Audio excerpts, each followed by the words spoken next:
ബുദ്ധിയുടെ കാരകത്വം ബുധനാണ്, മനസ്സിൻ്റെ കാരകത്വം ചന്ദ്രനാണ്. അപ്പോൾ ജാതകം നോക്കിയാൽ ഈ രണ്ട് ഗ്രഹങ്ങളും വീക്കായിട്ടാണെങ്കിൽ ഉറപ്പാണ് എന്തെങ്കിലും തരത്തിൽ പ്രശ്നം ഉണ്ടാവാൻ സാധ്യതയുണ്ട്. അപ്പോൾ അതും കൂടി ചേർത്തിട്ട് വേണം നമ്മളിത് പറയാൻ. കുജൻ ഈ 6ാം ഭാവമായിട്ട് ബന്ധം വരുന്ന ജാതകത്തിൽ കണ്ടാൽ 100% ഉറപ്പ് പറയാവുന്നതാണ്. ക്യാൻസർ പണ്ട് കാലത്ത് വളരെ വിരളമായി കേട്ടുകൊണ്ടിരുന്ന ഈ അസുഖം ഇന്ന് വളരെ സാധാരണമായിക്കൊണ്ടിരിക്കുകയാണ്. ജ്യോതിഷത്തിലൂടെ ക്യാൻസറിനെ കണ്ടുപിടിക്കാം എന്ന് പറഞ്ഞാലോ? ഇന്ന് നമ്മളോടൊപ്പമുള്ളത് ജ്യോതിഷി ശ്രീ ഹരിദാസ് അവർകളാണ്. സർ, നമുക്ക് എങ്ങനെ ക്യാൻസർ ജ്യോതിഷത്തിലൂടെ കണ്ടുപിടിക്കാൻ സാധിക്കും? തീർച്ചയായിട്ടും കണ്ടുപിടിക്കാൻ പറ്റും. കാരണം ഞാൻ പ്രത്യേകിച്ചും ഈ മെഡിക്കൽ അസ്ട്രോളജിയിൽ വളരെ വ്യക്തമായിട്ട് ക്യാൻസർ കണ്ടെത്താൻ പറ്റുമെന്നുള്ളത് റിസർച്ച് ചെയ്ത് കണ്ടെത്തിയിട്ടുള്ളതാണ്. 100 കണക്കിന് ജാതകങ്ങൾ പരിശോധിച്ച് ക്യാൻസർ പേഷ്യൻസിൻ്റെ ജാതകങ്ങൾ പരിശോധിച്ച് കണ്ടെത്തിയിട്ടുള്ളതാണ്.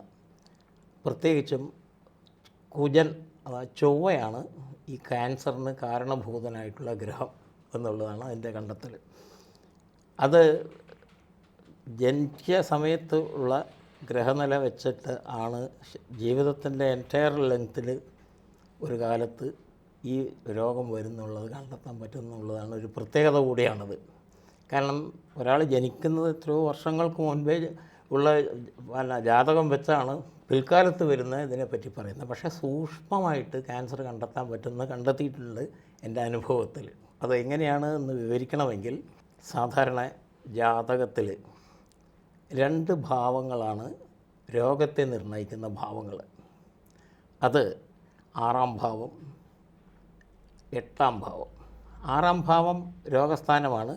അത് ഒരു അഡ്വേഴ്സ് ഹൗസ് എന്നാണ് പറയുക സ്വതേ. അതായത് മോശപ്പെട്ട കാര്യങ്ങൾ പറയുന്നത്, കളവ്, കള്ളൻ, ശത്രു, ആയുധം കൊണ്ടുള്ള മരണം, ശത്രുവിൻ്റെ ആയുധം കൊണ്ടുള്ള മരണം, രോഗം, പിന്നെയുണ്ട് കുറേ കാര്യങ്ങൾ. പക്ഷെ അത് മുഴുവൻ പറയാൻ ഇവിടെ സമയം മതിയാവില്ല. ഈ 6ാം ഭാവം കൊണ്ട് പറയുന്ന രോഗങ്ങൾ ചികിത്സിച്ച് ഭേദമാക്കാവുന്ന രോഗങ്ങളാണ് 6ാം ഭാവം കൊണ്ട്. അതേ സമയത്ത് 8ാം ഭാവം കൊണ്ട് പറയുന്ന രോഗങ്ങൾ സാധാരണ ക്രോണിക് നേച്ചർ എന്ന് പറയും ഇംഗ്ലീഷിൽ. അതായത് സ്ഥിരമായിട്ട് ആ രോഗം സാധാരണതയിൽ ചികിത്സിച്ച് ഭേദമാക്കാൻ പറ്റാത്തതാണ്. ചിലപ്പോൾ ഈ വ്യക്തിയുടെ മരണം തന്നെ ആ രോഗത്തിലൂടെ തന്നെ ആയെന്നും വരാം. അതാണ് അഷ്ടമഭാവം കൊണ്ട് സ്വതേ ആയുസ്, അപകടം, എല്ലാറ്റിൻ്റെയും നാശം, രോഗം, അതായത് വിട്ടുമാറാത്ത രോഗം. സാധാരണ ഒരു കുട്ടി ജനിച്ചാൽ നമ്മൾ ഹിന്ദുക്കളുടെ ഇതിൽ നമ്മൾ ആദ്യം തന്നെ ജ്യോതിഷീൻ്റെ അടുത്ത് ചെന്നിട്ട് നമ്മൾ ജാതകമൊക്കെ എഴുതിക്കും. പക്ഷെ അതിൽ പൊതുവായിട്ടൊരു രോഗം എന്ന് മാത്രമേ നമ്മൾ രോഗമുണ്ടാകും എന്ന് മാത്രമേ പറയുള്ളൂ. പക്ഷെ ഇന്ന് പെർട്ടിക്കുലർ ഒരു അസുഖം ആ കുട്ടിക്ക് ഉണ്ടാകും എന്നുള്ളത് കണ്ടുപിടിക്കാന്ന് പറഞ്ഞാൽ തീർച്ചയായിട്ടും പറ്റും. കാരണം ഇതിനൊരു പ്രത്യേക വിഭാഗമാണ്. അത് ഈ മേഖലയിൽ ഈ ഭാഗങ്ങളിൽ അധികം പ്രചരിക്കാത്ത ഒന്നാണ് ആദ്യമായിട്ടാണ് മെഡിക്കൽ അസ്ട്രോളജി. ഇപ്പോൾ പ്രേക്ഷകരാണെങ്കിലും ആദ്യമായിട്ടായിരിക്കും ഇത് അനുഭവപ്പെടുന്നത്. ഇങ്ങനെ ഒരു അസുഖത്തെക്കുറിച്ച് നമുക്ക് പെർട്ടിക്കുലറായിട്ട് നമുക്ക് ആദ്യമേ അറിയാൻ പറ്റും. അതെ, അതായത് മെഡിക്കൽ അസ്ട്രോളജി എന്ന് പറയുന്ന ഒരു പ്രത്യേക വിഭാഗമാണ് ഇത്. അപ്പോൾ മെഡിക്കൽ അസ്ട്രോളജി അധികം പ്രചാരത്തിൽ നമ്മുടെ ഈ നാട്ടിലധികം പ്രചാരത്തിലില്ല എന്ന് പറഞ്ഞുകൂടാ, ധാരാളമുണ്ട്. പക്ഷെ പലരും അറിയുന്നില്ല. അതിൽ ഞാൻ പ്രത്യേകിച്ച് നമുക്കവിടെ തൃശ്ശൂർ ഒരു സംഘടനയുണ്ട്, ജ്യോതിഷ സംവാദം എന്ന് പറഞ്ഞിട്ട് ഡോക്ടർ സുകുമാർ അഴീക്കോടിൻ്റെ രക്ഷാകർതൃത്വത്തിൽ ആവിഷ്കരിച്ചതാണ്. ഡോക്ടർ രാധാകൃഷ്ണൻ തൃശ്ശൂർ, അദ്ദേഹമൊക്കെ മരിച്ചുപോയി. അതിപ്പോഴും ആ സംഘടനയുണ്ട്. ജ്യോതിഷികൾ വേണ്ട പോലെ ജ്യോതിഷത്തെ നന്നായി കൈകാര്യം ചെയ്യുന്നില്ല എന്ന് പറഞ്ഞിട്ട് അവരെ പ്രൊമോട്ട് ചെയ്യാൻ വേണ്ടിയിട്ട് ആവിഷ്കരിച്ചിട്ടുള്ള സംഘടനയാണെന്ന് പറയാം. ഇപ്പോഴും നിലനിൽക്കുന്നത്. ഞാൻ അതിൻ്റെ സജീവ പ്രവർത്തകനാണ്. എല്ലാ വർഷവും നമ്മളതിന് സെമിനാർ നടത്താറുണ്ട്. പിന്നെ അതിൽ ആ ഡോക്ടർ രാധാകൃഷ്ണനിൽ നിന്നൊക്കെ ഉള്ള ഇൻസ്പിറേഷനിലാണ് ഞാൻ ഇതിലേക്ക് വന്നത്. ഞാൻ ഔദ്യോഗിക ജീവിതം റിട്ടയർ ചെയ്തതിൻ്റെ ശേഷം ഈ മേഖലയിലേക്ക് വന്നതാണ്. അപ്പോൾ ഒരു റിസർച്ച് എന്നുള്ള നിലയ്ക്ക് ക്യാൻസർ കേസുകൾ ഞാൻ പരിശോധിച്ചിട്ട് കണ്ടെത്തിയിട്ടുള്ളതാണ് ഇത്. ഒരു പ്രത്യേകത എന്താണെന്ന് വിചാരിച്ചാൽ, വളരെ നേരത്തെ നമുക്കിത് ഫോർകാസ്റ്റ് ചെയ്യാൻ പറ്റും. അതായത് ഈ ഒരു ജാതകം കിട്ടിക്കഴിഞ്ഞാൽ ഈ വ്യക്തിക്ക് ക്യാൻസർ വരാനുള്ള സാധ്യതയുണ്ടോ ഇല്ലയോ എന്നുള്ളത് എടുത്തു പറയാൻ പറ്റും. അത് എന്ന് വരും, അല്ലെങ്കിൽ ശരീരത്തിൻ്റെ ഏത് ഭാഗത്ത് അത് വരും എന്നുള്ളത് അറിയുന്നതിന് കുറച്ചുകൂടി സ്റ്റഡി ആവശ്യമുണ്ട്. കുജൻ 6-ാം ഭാവാധിപനുമായിട്ട് യോഗം ചെയ്യാന്ന് പറയും. അസ്ട്രോളജിയിൽ പറയുന്നത് അങ്ങനെയാണ്. യോഗം ചെയ്യുക വെച്ചാൽ അത് ചേർന്ന് നിൽക്കുക. അങ്ങനെ ഒരു ജാതകത്തിൽ കണ്ടാൽ ആ വ്യക്തിക്ക് എന്നെങ്കിലും ഈ രോഗത്തെ അഭിമുഖീകരിക്കേണ്ടതായി വരും. അല്ലെങ്കിൽ അയാളുടെ ശരീരം ഈ രോഗത്തിന് വഴങ്ങുന്നതാണ്. It is vulnerable to this disease എന്ന് പറയാം. ഇതിപ്പം ക്യാൻസറാണെന്ന് പറഞ്ഞാൽ ആൾക്കാർ ഭയപ്പെടും. തീർച്ചയായും നേരത്തെ അറിയാമെങ്കിൽ അത് കണ്ടെത്തി ഭേദപ്പെടുത്താൻ പറ്റും എന്നുള്ള എനിക്കനുഭവമുണ്ട്. നേരത്തെ പറഞ്ഞിട്ട് അത് വന്നതും അതുപോലെ ചികിത്സിച്ച് മാറ്റാൻ പറ്റിയതുമായിട്ടുള്ളത്. അത് 6-ാം ഭാവമായിട്ട് ബന്ധപ്പെടുമ്പോൾ തീർച്ചയായിട്ടും അങ്ങനെയാണ്. ചിലപ്പോൾ അഷ്ടമഭാവമാണെന്ന് വെച്ചാൽ വളരെ ശക്തി കൂടിയ തരത്തിലുള്ള ഇത് വേണ്ടി വരും. അത് വൈകിപ്പോയാൽ ആളെയും കൊണ്ടുപോകും. അത് അങ്ങനെയുള്ള അനുഭവങ്ങളും ഉണ്ട്. അപ്പോൾ ഒരു ജാതകം കിട്ടിക്കഴിഞ്ഞാൽ ആ ജാതകത്തിൽ നമുക്ക് ഇപ്പോൾ ക്യാൻസർ ഡിറ്റക്ഷൻ, ഏർലി ഡിറ്റക്ഷൻ എന്ന് പറയാറുണ്ട്. ക്യാൻസറിൻ്റെ സാധ്യത ശരിക്കും പാത്തോളജിക്കൽ മെത്തേഡ് ഉണ്ടല്ലോ, മെഡിക്കൽ സയൻസിൽ പറയുമ്പോൾ പാത്തോളജിക്കലായിട്ടും മറ്റു തരത്തിലുള്ള അനാലിസിസിലൂടെ CT സ്കാൻ മറ്റ് പലതരം ടെസ്റ്റുകളുണ്ട്. പക്ഷേ ഇത് വന്നതിന് ശേഷമാണ് പലപ്പോഴും അറിയാറുള്ളൂ. ഇത് വരുന്നതിന് മുമ്പേ അറിയാം എന്നുള്ളത് വലിയൊരു കാര്യമല്ലേ? തീർച്ചയായും അതാണ് അതിൻ്റെ ഒരു പ്രത്യേകത. എത്രത്തോളം ആൾക്കാരിലേക്ക് ഒരു വിശ്വാസം ഉണ്ടാക്കും എന്നുള്ളത് സംശയം അല്ല, അത് ശരിയാണ്. കാരണം എന്താ വെച്ചാൽ ഇത് നല്ല നോളജ് ഉള്ള ഒരു വ്യക്തി ആയിരിക്കണം, അല്ലെങ്കിൽ വെറുതെ പറഞ്ഞ് ഭയപ്പെടുത്തിയെന്ന്. ഞാനിത് പറയുന്നത് ഈ കുജൻ ഈ 6-ാം ഭാവമായിട്ട് ബന്ധം വരുന്ന ജാതകത്തിൽ കണ്ടാൽ 100% ഉറപ്പ് പറയാവുന്നതാണ്, സുമാർ പറയലല്ല. അതേപോലെ തന്നെ അഷ്ടമഭാവമായിട്ട് ബന്ധപ്പെട്ടാൽ ഇതിന് സാധ്യതയുണ്ടെന്ന് പറഞ്ഞാൽ അതിന് കരുതിയിരിക്കണം. അത് ശരീരത്തിൻ്റെ ഏത് മേഖല എന്നറിയുന്നതിനും വഴികളുണ്ട്. അത് 6-ാം ഭാവാധിപൻ നിൽക്കുന്ന നക്ഷത്രം ഏതാണെന്ന് അറിയാം, നോക്കൂ. ആ നക്ഷത്രത്തിൻ്റെ അധിപന് പറഞ്ഞിട്ടുള്ള കാരകത്വത്തിൽ കൂടിയാണ് അതറിയാം. ഇപ്പോൾ സാർ ഈ പറയുന്ന ഈ കണ്ടുപിടുത്തം ശരിക്കും പറഞ്ഞൊരു ജനങ്ങളിലേക്ക് എത്തിക്കഴിഞ്ഞാൽ ഇതൊരു കോൺട്രവേഴ്സി അല്ലേ? കാരണം നമ്മൾ ഒരുപാട് ഡോക്ടേഴ്സൊക്കെ ഇരുന്ന് ഒരുപാട് ഡിസ്കഷൻ അല്ലെങ്കിൽ ഒരുപാട് ടെസ്റ്റുകളൊക്കെ നടത്തിയിട്ടാണ് നമ്മൾ ഇങ്ങനൊരു രോഗം ഉണ്ടെന്ന് നമ്മൾ കണ്ടുപിടിക്കുന്നത് തന്നെ. അതിന് ചിലപ്പോൾ ഒരു ഇത്ര സമയം എടുക്കും. ചിലപ്പം 1, 2, 3 മാസങ്ങളൊക്കെ കഴിഞ്ഞിട്ടായിരിക്കും നമ്മൾ ഈ ഒരു അസുഖത്തിന് അടിമയാണ് അല്ലെങ്കിൽ നമ്മൾ ഇങ്ങനത്തെ ഒരു അസുഖം നമ്മളെ ശരീരത്തിലുണ്ട് എന്ന് അറിയുന്നത്.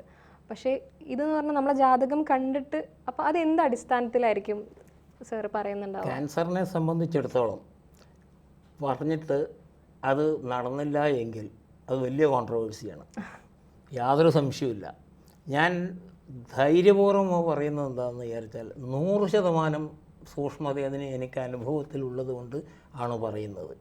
അതായത് ഞാൻ പറയുമ്പോഴെന്താ പറയുകയെന്ന് വിചാരിച്ചാൽ, നിങ്ങൾക്ക് ക്യാൻസറിന് വിധേയമാവുന്നൊരു ശരീരപ്രകൃതമുള്ള ആളാണ്, അതുകൊണ്ട് നിങ്ങൾ സൂക്ഷിക്കണമെന്നേ പറയുന്നുള്ളൂ. അല്ലാതെ ഇന്ന സമയത്ത് ഉണ്ടാവും അത് പറയണമെങ്കിൽ കുറച്ചുകൂടി സ്റ്റഡി ആവശ്യമുണ്ട്. അതായത് അത് സാധാരണ നമ്മൾ ടൈമിംഗ് ഓഫ് ഇവൻറ്റ്സ്, സാധാരണ ജ്യോതിഷത്തിൽ ടൈമിംഗ് ഓഫ് ഇവൻറ്റ്സ് ദശാ സിസ്റ്റമായിട്ടാണ്. ദശകൾ ഒരുപാട് തരമുണ്ട്.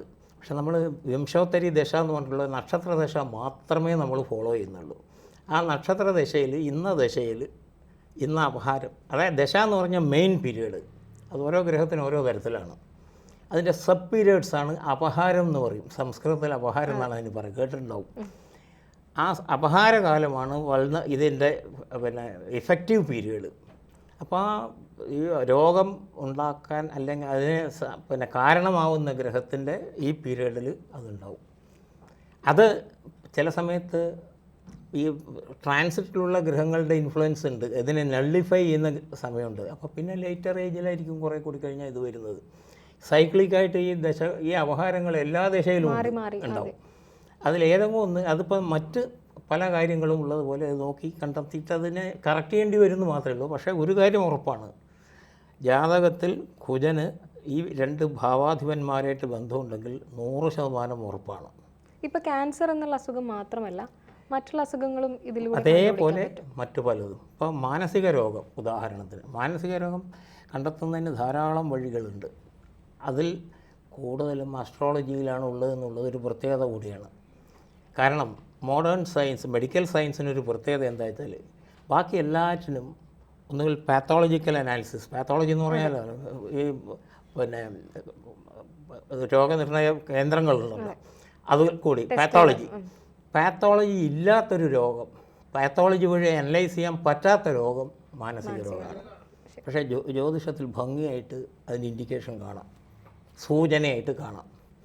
അപ്പോൾ അതിനനുസരിച്ച് നമുക്കത് വേണ്ട പോലെ പിന്നെ ഞാൻ ചികിത്സക്ക് പോകാം. അതായത് അയാൾക്ക് തന്നെ സാധ്യതയുണ്ട്. ചില സമയത്ത് അതിൻ്റെ ഗ്രാവിറ്റി കൂടിയും കുറഞ്ഞു ഇരിക്കും. പക്ഷെ ഇത് കാണിക്കണമെങ്കിൽ, ഇങ്ങനൊരു അസുഖമുണ്ടോ എന്ന് ജ്യോതിഷത്തിൽ വന്ന് ചോദിക്കണമെങ്കിൽ അതിനെന്തെങ്കിലും ഒരു സൂചന ആയിട്ടായിരിക്കും ആൾക്കാർ വന്നിട്ടുണ്ടാവുക? ചിലപ്പോൾ ഉണ്ടാവാറുണ്ട്.